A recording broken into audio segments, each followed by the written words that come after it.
I never thought my hands would shake just from turning over a piece of paper, but that afternoon in the living room where I grew up, my hands truly trembled.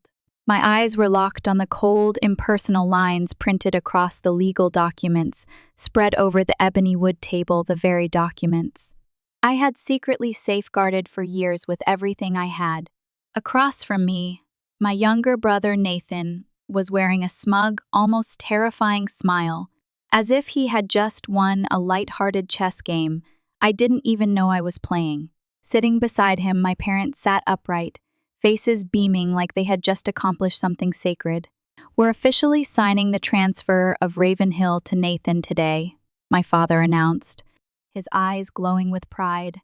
None of them knew that nearly 2 decades ago, my grandfather, Henry Westbrook, had quietly established a trust in his own name, and the sole legal trustee with full control over Ravenhill was me. I'm Emily Westbrook, the eldest daughter in a prestigious family of attorneys spanning 3 generations in the state of Virginia. The 3-story granite mansion known as Ravenhill, nestled atop a green hill just outside Charlottesville, is the symbol of our family's legacy, a place that has hosted weddings, funerals, and summer parties the entire community looked forward to. I moved out when I started working in Washington, D.C., but I never missed returning on the second weekend of every month. A tradition my parents clung to like it was the last breath of their golden era. This time was no different. I received a message from my mother. "Come home this weekend, sweetheart. We have some wonderful news to share. Nathan and Sophia will be there too. No hints, no details." I suspected nothing, just assumed it was another family gathering like always. I had no idea I was about to witness the most calculated betrayal of my life. My green pickup truck pulled up in front of the wrought iron gate, the same one I used to chalk doodles on when I was 8. Beyond it, Ravenhill still stood tall, its light gray roof glinting in the sun, climbing roses covering the front porch, thanks to the gardener I paid for every month. I stepped out, carrying a bottle of 2010 Bordeaux, my father's favorite part of a ritual I always honored. When I set foot on the Italian tile foyer, the familiar scent of old oak and soft lavender hit me in the chest. This was still my home. At least I used to believe so. "Emily, you're here." My mother Eleanor came out from the kitchen, still holding a dish towel, her silver hair neatly pinned back. She hugged me briefly, distractedly, like she had something more urgent on her mind. "Everyone's in the study. Go on in. Your father wants to talk." I hadn't even taken off my coat when I heard laughter from the next room. Walking through the tall glass doors, I saw my father Richard leaning over a thick stack of papers with Nathan and Sophia. Each of them held a glass of whiskey. The celebration had already started without me. "Perfect timing, Emily." My father looked up, his voice full of excitement. He's 68 now, but still carries the commanding presence of a seasoned lawyer, perfectly styled salt and pepper hair, expensive tie, immaculately straight. "We just finalized the agreement to transfer Ravenhill to Nathan. Everything will be completed within the next 2 weeks." I stood frozen. It felt like someone had hit me square in the forehead. I heard the words, but they didn't make sense, even as they echoed in my head. Transfer Ravenhill to Nathan? I couldn't comprehend why. Why him? Nathan turned toward me, eyes gleaming with triumph. "You know, I think the timing is perfect. Sophia and I are starting a family. Ravenhill will be the perfect home." Sophia smiled awkwardly, clearly unsure of what to say. She was the polished type, always standing by her husband's side, never looking at me for more than 3 seconds. I tried to stay calm. My voice was low and steady. "Did either of you ever consider talking to me first? Or was this decision already made?" My father sighed, as if I had asked something completely unreasonable. "You live in the city, busy with your work at the museum. You've never shown interest in staying at Ravenhill. Meanwhile, Nathan works at the family law firm, and Sophia's expecting. This just makes the most sense." I couldn't say a word. I couldn't even bring myself to explain that for the past 10 years I had been the one paying the property taxes, fixing the leaking roof, and covering the gardener's wages, all from my grandfather's trust fund, which only the family lawyer and I knew about. They were preparing to hand over something they didn't even legally own, and that was only the tip of the iceberg. I set the wine bottle down on the table and turned to face Nathan, my 32-year-old brother, coddled like he was the center of the universe, and silently thought to myself, "You think Ravenhill is yours? Just wait." I left Ravenhill that afternoon with a lump burning in my throat. The anger didn't explode, it simmered, searing every thought from the inside out. I drove down the hill, past the gravel road leading back into downtown Charlottesville, trying not to slam the gas pedal. If Nathan knew that just 3 years ago, that house was on the brink of foreclosure, his smug little smile might just fade away. For over a decade, I had lived like a shadow in my own family, always present, always reliable, but never truly seen. I started transferring money to Ravenhill when I was 26, right after landing my first job at the Museum of American History in D.C. My grandfather, Henry Westbrook, had just passed away.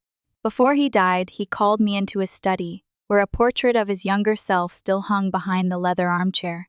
He handed me a thick, sealed envelope and said something I've never forgotten. "Ravenhill isn't just land, it's the blood and bones of this family. I chose you, Emily, not because you're the eldest, but because you're the only one who truly understands what that means." Inside the envelope were the documents of a trust my grandfather had established when I was 11. The name Henry Westbrook Trust was clearly printed on the paperwork, an independent legal trust that owned Ravenhill and the entire surrounding estate, with me as the sole legal trustee after his death. The only condition, keep everything secret until the protection of Ravenhill must come to light. And I kept that promise for 10 years. I told no one, not a word, to my parents or to Nathan. I let them continue to believe they were in charge. And while they were blind to the truth, I gritted my teeth and covered every debt the estate incurred, from property taxes to the roof repairs in 2016, even replacing the entire plumbing system that had rusted since the 80s. Each year, I transferred around $40,000 from my personal account into the trust money. I could have used to buy my own home, travel, or even invest in my future. I gave it all up. My father, Richard, never asked how I was doing in D.C., only why I hadn't bought a new car after working for so many years. My mother was gentler, but the way she brushed past everything I said about my work, as if preserving historical artifacts was just a hobby cut deeper than silence. Meanwhile, Nathan was treated like royalty. He got a brand new BMW the moment he graduated from law school, and I still remember the gleam in my mother's eyes when he showed off the keys at dinner while I quietly picked at my vegetables. That same year, I had been awarded a full doctoral scholarship in cultural heritage conservation, but no one mentioned it. They only asked, "What are you going to do with that degree? Become a librarian?" I gave a strained smile and kept sending money to Ravenhill. Once, I asked my father why no one ever acknowledged my role in keeping Ravenhill running. He replied with just one sentence, "You don't need recognition to do the right thing, Emily. If you do, then you're doing it for the wrong reasons." That hollow philosophy sounded noble until it came from someone who had just removed his daughter's name from the inheritance list without a single conversation. I'm not stupid. I know Ravenhill is no longer a legacy to them. It's an asset. And in the game of assets, Nathan is the shinier piece. He's the son, the lawyer in the family firm, married, and expecting a child, all the things my parents see as right and continuity. I, on the other hand, am a 36-year-old single woman working in a museum, renting an apartment in Georgetown. I don't fit into the traditional picture they've painted, even though I'm the only one who's kept that place from falling apart. I didn't speak up, not once, even when I saw the $18,000 invoice for repainting the porch they sent to our shared email. And my father casually forwarded it with, "Can you take care of this for me?" I still said nothing. I still paid. I did it for my grandfather because I knew he believed in me. But that day, when I heard my father say that Ravenhill would belong to Nathan and Sophia in 2 weeks, Something cracked inside me, not with a loud noise, but like a hairline fracture in a column, quiet but irreversible.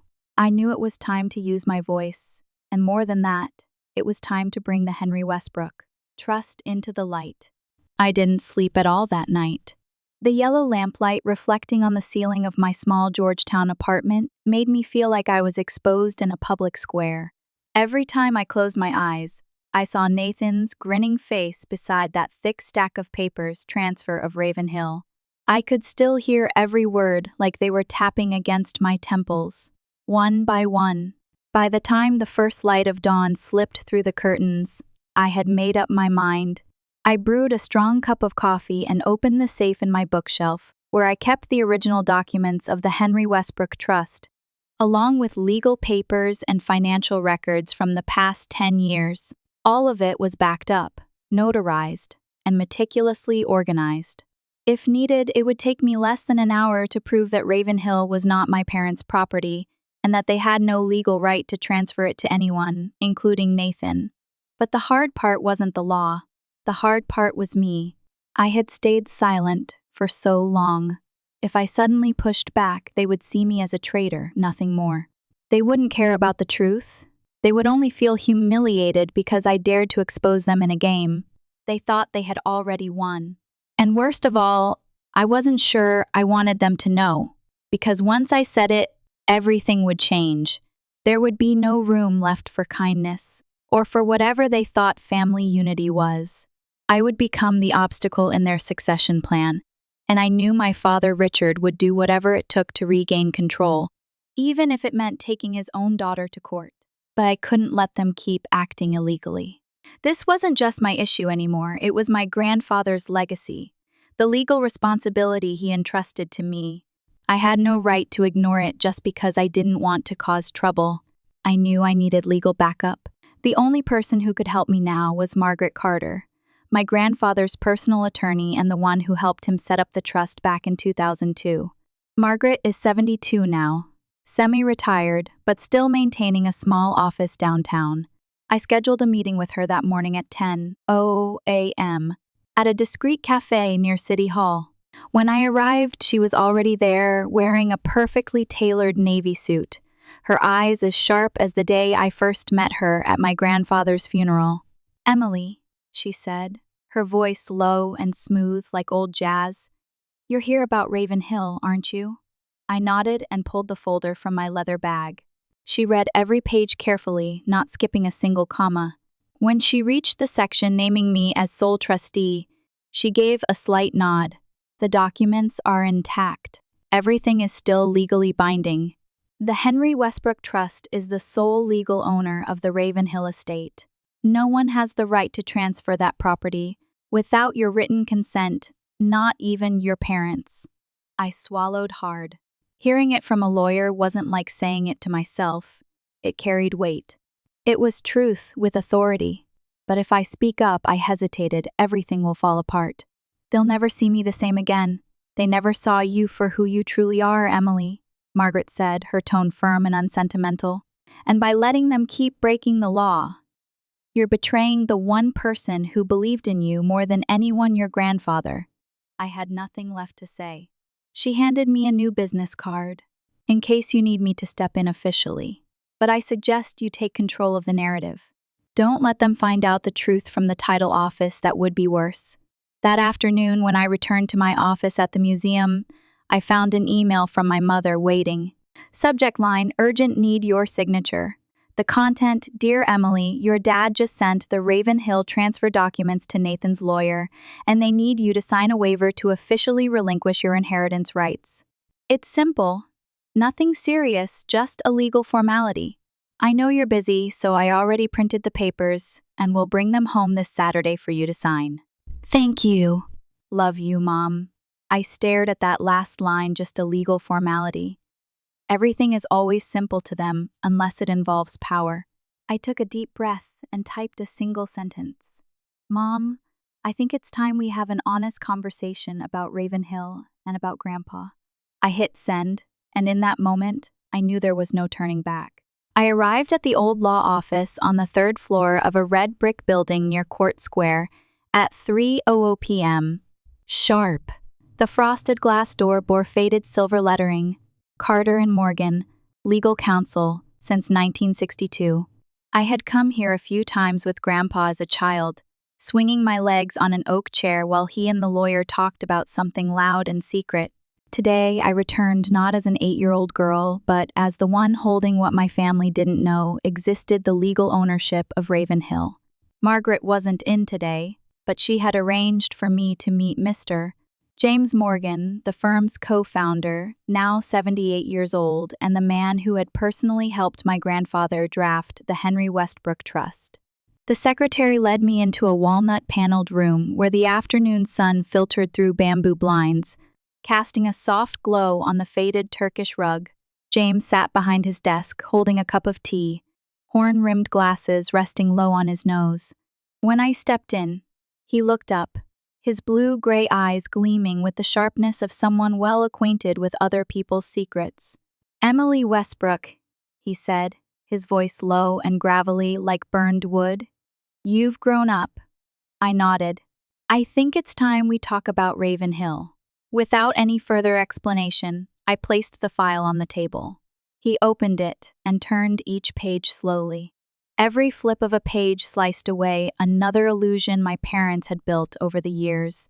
"Original copies," I said, "with tax payment records and annual maintenance expenses.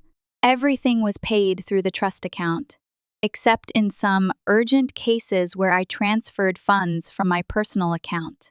"Mr." Morgan said nothing for a long while. After reviewing everything, he leaned back in his chair and tapped his fingers thoughtfully on the armrest. "You know," he began, "very few people keep their promises to the dead for this long. Henry once told me, Emily won't need to be recognized to do what's right, but I want to make sure that when the time comes, she won't be alone." I froze. "Mr." Morgan opened a drawer and pulled out a yellowed envelope, carefully sealed with red wax. "He left this for you. Told me to give it to you only if the trust was ever in jeopardy, or when you were mature enough to decide what's right." I took it. On the front was that familiar handwriting, "For Emily when the time comes." My hands trembled slightly as I broke the seal. Inside was a long letter written in blue ink on thick paper. His handwriting was still there, bold, steady, full of conviction. "My dearest Emily," it read, "if you're reading this, it means you've reached the moment. I've always feared when Ravenhill is no longer a symbol of tradition, but a battleground for power and selfishness. I didn't choose you because you're the oldest or because you're a girl. I chose you because you see the value of this place beyond its bricks and columns. You don't need anyone's permission to protect this legacy. You just need to remember, justice is not silence. You have the right and the responsibility to do what's right. I believe in you always." I folded the letter. My eyes were dry, but my throat felt like it was being crushed. Every word took me back to those days walking Ravenhill with Grandpa as he showed me each old brick, each architectural detail, telling stories of the 5 generations who lived there not to brag, but to teach me to value it. James placed his hand on the file, his voice firm. "Emily, this trust is fully legal. It was established under Virginia law in 2002, properly notarized, and lists you as the sole trustee. You have full authority to approve or deny any change in ownership involving Ravenhill. No one, not even your parents, can override that without your signature." I took a deep breath. My head felt like a tightly wound string. Years of silence, of swallowing anger just to protect the illusion of a close-knit family it was all about to end. "What if they've already signed a contract with a third party?" I asked. "Any such transaction would be immediately voided once the title office discovers the property is legally owned by the Henry Westbrook Trust, not by Mr. Richard or Mrs. Eleanor Westbrook," he replied. "But," he paused, "if you remain silent, it will evolve into a legal dispute that, I can assure you, will be painful and public." I looked him straight in the eye. "So now it's time to speak up?" James Morgan nodded slowly. "Yes, and I'll stand with you." I left the office in silence, my grandfather's letter tucked inside my bag, heavier than anything I'd ever carried. The gray afternoon sky felt like a warning of the storm to come, and this time I would be the one to bring it. I sat in my car for a long time after leaving Morgan's office, still gripping my grandfather's letter like it was the last shield between me and the undercurrent, threatening to sweep everything away. Finally, I unlocked my phone and scrolled through my contacts to the name I'd been avoiding all week. Thomas Sutton, the attorney handling Raven Hill's transfer documents. Thomas was a senior partner at the law firm my father had trusted for nearly 2 decades. He was in his 40s, meticulous, sharp, and, most importantly, neutral. That's why, if I wanted to stop this unauthorized transfer without turning it into a full-blown family war, Thomas was my only starting point. I made the call. Sutton speaking. Hi, Thomas. This is Emily Westbrook. I'd like to meet with you today. It's about Raven Hill. There was a brief pause, then his voice turned cautious. I'm currently finalizing the paperwork with Mr. Richard and Nathan. If you'd like to review the terms. No, I cut in. I'm not here to review anything. I'm here to provide information that will render the entire transfer process invalid. He went silent. What did you say? I'd rather not discuss it over the phone. I'll be at your office at 3:00 p.m. I need 45 minutes. You'll want to hear this. I didn't wait for a response. I hung up. Thomas met me in the lobby on the 15th floor of a sleek glass tower in downtown Charlottesville, dressed in a flawless gray suit, like he'd just walked out of a global finance summit. He led me into a small private conference room, no glass walls, just a long walnut table and a polished silver tray with a carafe of water. Miss Westbrook, he said, still guarded. I'm very curious about this information you mentioned. I opened my bag and pulled out the Henry Westbrook trust file, laying each page on the table like the final hand in a high-stakes game. Thomas flipped through them, reading carefully. When he reached the section confirming the trust's ownership, I saw his lips press together. Then he looked up. His eyes had changed. The arrogance was gone, replaced by the sharp alertness of a lawyer who realized he was about to be swept into a storm. You're telling me Raven Hill isn't currently owned by Mr. and Mrs. Richard? He asked slowly. I'm not just telling you this is legal proof, I said. The trust was created in 2002. My grandfather was the founder. I am the sole legal trustee, as recorded and certified by the Albemarle County Clerk's office. And Mr. Richard doesn't know about this. They believe they're the owners, but on paper, they've had no legal claim for over a decade. Thomas leaned back in his chair, ran his hands over his face, and exhaled like someone who'd just learned his client had filed for bankruptcy. I'll be honest with you, Emily. If this is accurate, and I have no reason to believe it isn't, then the entire transfer process I've been overseeing is illegal. I nodded. And I don't want it to get that far. What do you want? I looked him directly in the eye. I want to stop the transfer before it's notarized, but I don't want to use the legal card as a weapon. I want a conversation face-to-face, with all parties present, and I need you, as the attorney overseeing the transfer, to be there to confirm the facts. Thomas blinked. He clearly hadn't expected that. You want me to take your side? I want you to take the side of the truth.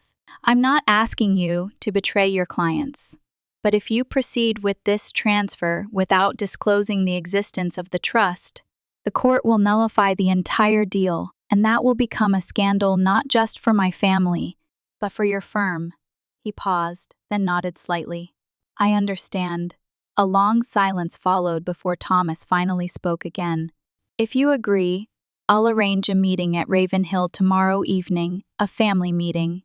I'll inform Mr. Richard and Nathan that there are legal matters that need to be clarified. The rest I'll leave for you to say. I tightened my grip on my handbag, my heart feeling like it was clenched in someone else's fist. But I nodded. I'll be there with all the documents and with the truth. Thomas stood and extended his hand to me. His handshake was firm, decisive, no more hesitation. Good luck, Emily. Looks like your family is in for a memorable evening. The next evening, light rain fell as I drove through Raven Hill's rusted iron gates.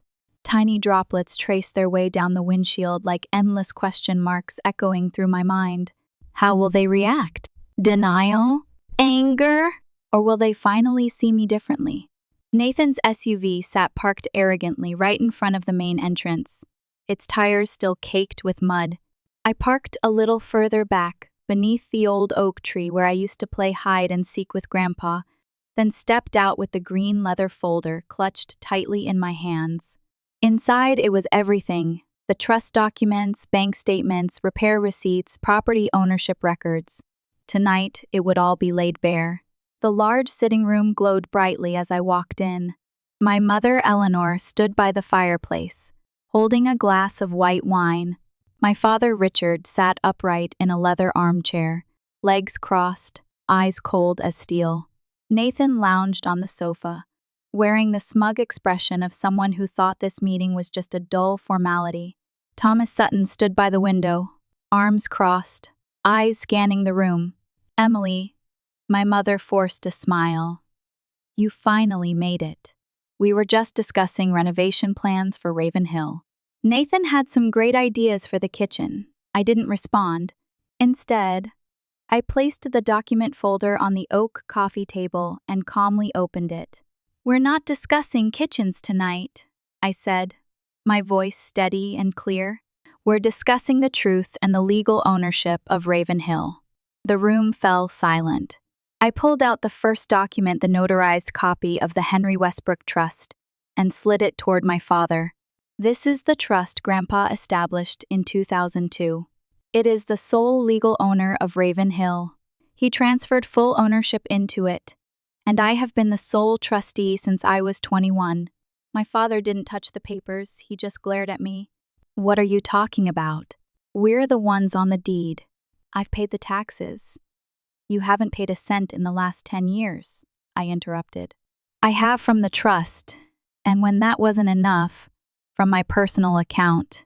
Here are the statements, bank records, tax receipts, roof repairs, electrical system upgrades, even Miss S. Jenny's wages. Everything came from me. I pushed the next stack of papers toward my mother. Her face went pale as she scanned the figures.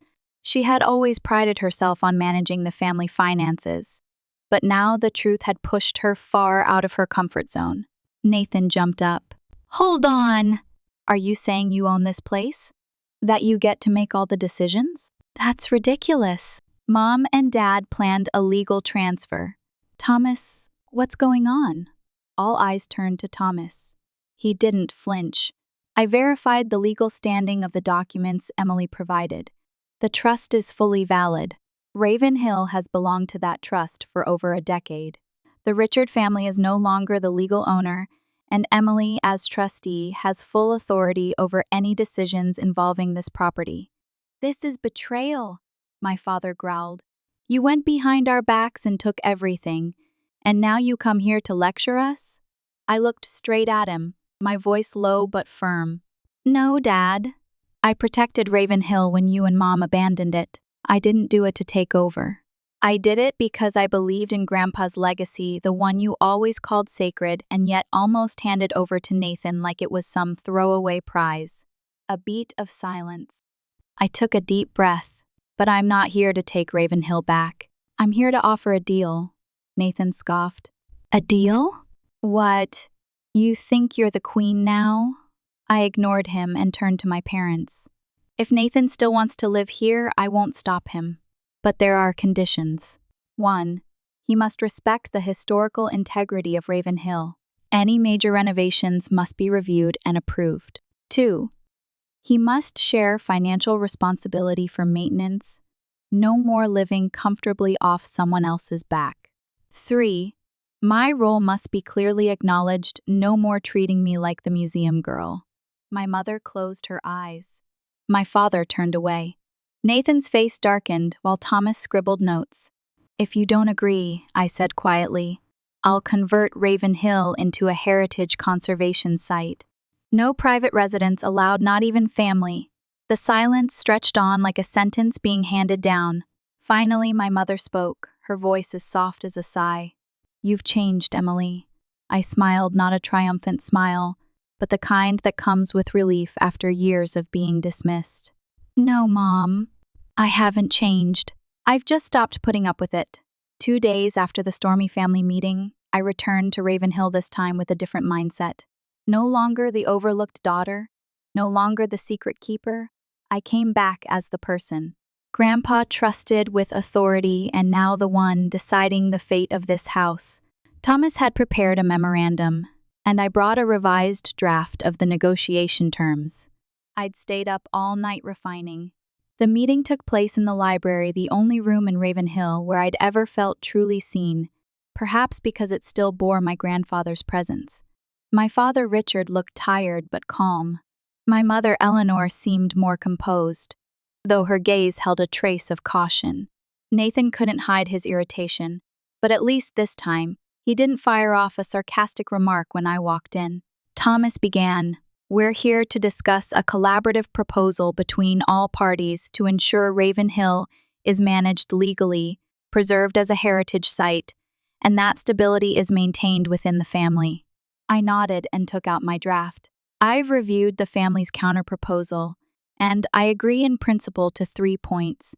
First, we establish a nonprofit, the Westbrook Heritage Foundation, to oversee finances, maintenance, and all operations related to Ravenhill." I looked at my father. This foundation would have a 4-member board: you, Mom, Nathan, and myself. However, any expenditure over $25,000 must be approved by at least 3 board members. Richard nodded slowly. "That's fair. It gives everyone a voice but still ensures financial oversight." "Second," I continued, "Nathan and Sophia may proceed with their plan to move into the East Wing with some renovation privileges, provided they don't interfere with the historically protected architecture outlined in the 2018 Preservation Review." Nathan raised an eyebrow. "And who decides what qualifies as interference?" "I'll work with an independent preservation expert," I replied without hesitation. "And all plans must be approved by the Foundation Board." He leaned back in his chair and said nothing more. "Finally," I said, my voice lowering slightly, "I remain the sole legal trustee of the Henry Westbrook Trust. I retain final veto power over any major changes to Ravenhill." A wave of silence swept through the room. I knew they didn't like it, but that part wasn't up for negotiation. This was Grandpa's legacy, not a piece of land to be divvied up like a poker pot. Eleanor broke the tension with an unexpected question. "And the money you spent, do you want to be reimbursed?" I shook my head. "No, but I want it formally documented in the Foundation's records. This is the financial contribution log over the past 10 years. Totaling $537,475. Richard disconnected, not really caring about Ravenhill. But it seems I was wrong. I swallowed hard. "You weren't wrong, Dad. You just didn't look closely. I didn't stay away because I didn't care. I stayed away because I knew that if I stayed close, I'd always be a shadow in someone else's version of the story." Eleanor placed her hand gently on the table. "Then, from now on, can we rewrite that story together?" I nodded. Thomas stood, gathering the papers. "I'll revise the agreement based on today's terms. If there are no further disputes, we can sign it officially within the week." Nathan stood, walked toward me, and slowly held out his hand. "For the first time since everything had unraveled, I'll try not for you, but for Ravenhill." I shook his hand. "For both of us, Nathan, and for Grandpa." As I left Ravenhill that afternoon, the clouds had cleared and the sky was high and crisp, though the cracks between me and my family wouldn't heal overnight. At least we had begun to rebuild, not with lies, but with truth and long overdue recognition. 3 weeks after that historic negotiation, we walked together into a law office in downtown Charlottesville, not as rivals battling over inheritance, but as a family trying to restore balance after years of fracture.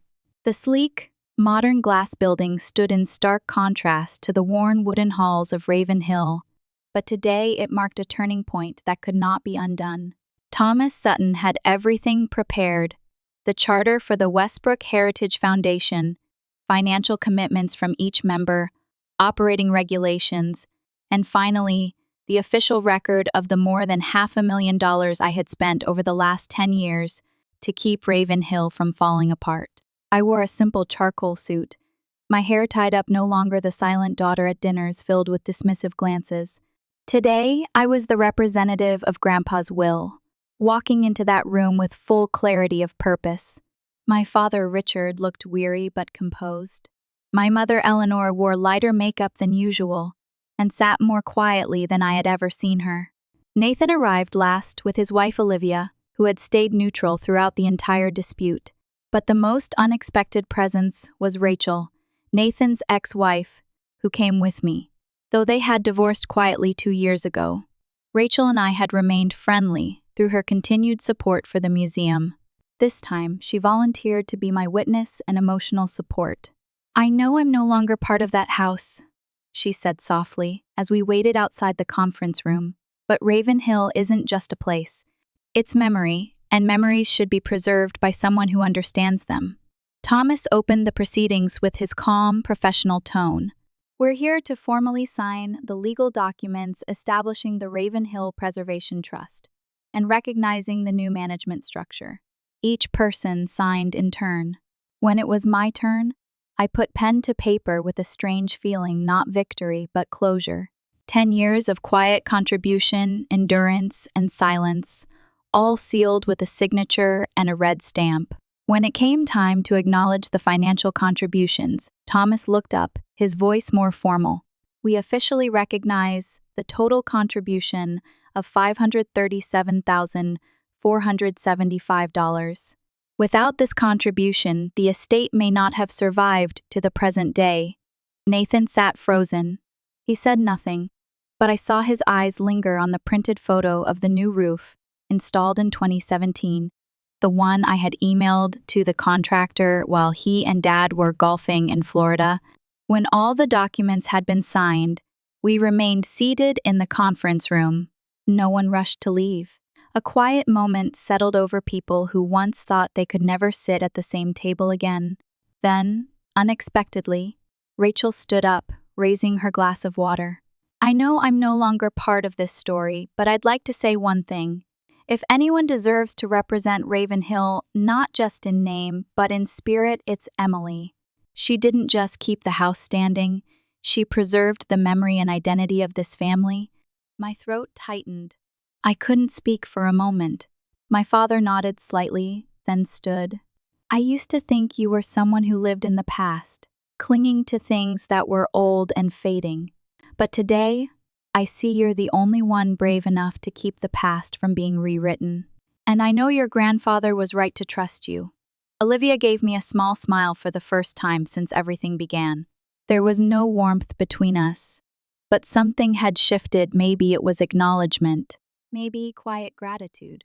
As we left the office, I slowed my steps, gazing at the glass buildings reflecting the soft afternoon light of Charlottesville. Rachel walked beside me, carrying the folder of documents. "So, it's done," she said gently. I smiled faintly. "No, it's just beginning." Raven Hill still stood a house full of layered memories and lingering ghosts.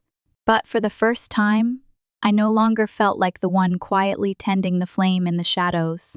Now I was the one lighting the torch, standing in the grand hall, letting the old secrets become not burdens, but legacy, a legacy that wasn't perfect, but truly mine.